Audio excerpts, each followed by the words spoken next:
তাকে একটা কথা বলছিলাম, বলছি এমন কোনো দিন গেছে যে তুমি হয়তো আত্মীয় স্বজনের বাড়ি গেছো, হ্যাঁ জিন্স প্যান্ট পরে একদম ঝ্যাকাস হয়ে গেছো, ভাবছো খাসি পুরো ছিঁচে দেবে তোমাকে, দিয়ে দেখা গেল ডিমের ঝোল খাওয়ালো, এরকম কোনোদিন গেছে? হ্যাঁ গেছে।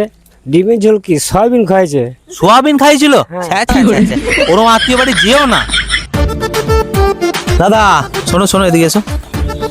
বলছি যে একটা কথা বলছিলাম, বলছি ধরো তুমি কোনো আত্মীয় বাড়ি যাবে, একদম ফান্টুস মেরে একদম সানগ্লাস পরে একদম যাচ্ছে তাই ভাবে সেজে গেছো, ভাবতো খাসি তোমাকে ছিঁচে দেবে, আর তোমাকে এরকম কোনোদিন গেছে যে ডিমের ঝোল দিয়েছিল? আমি তো বাড়িতে গিয়েই দেখলাম যে বাড়ি বন্ধ, তালা দেওয়া।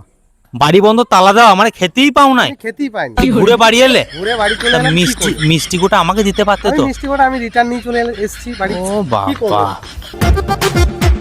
দাদা একটা কথা বলছিলাম, বলছি ধরুন আপনি দারুণ ড্রেস ডুস করে একদম পুরো ঝিঙ্কু হয়ে একটা আত্মীয় বাড়ি গেছেন, আপনি ভাবছেন যে আপনাকে খাসির মাংস দেবে, একদম চর্পি এরম মালটা করে ছিঁচে এরম ঢেউ খেলাচ্ছে, দিয়ে দেখা গেল আপনাকে ডিমের ঝোল ভাত দিল, আপনার মনটা কেমন হবে? মনের নিকুচি মেরেছে। জানেন কি হয়েছিল? কি হয়েছিল? সালার এমন কুকুর পুষেছে, সারা ডান পায়ে কামড়ে দিল, সব হসপিটাল ছুতে হয়েছে। ও মানে ওই আত্মীয় বাড়ি গিয়েছো আর ওদের পোষা কুকুরটা পায়ে কামড়িয়ে দিয়েছে, যে তোমাকে হসপিটাল ছুটতে হয়েছে, মানে ডিমের ঝোল তুমি পাও নাই? আর তোমার কপাল।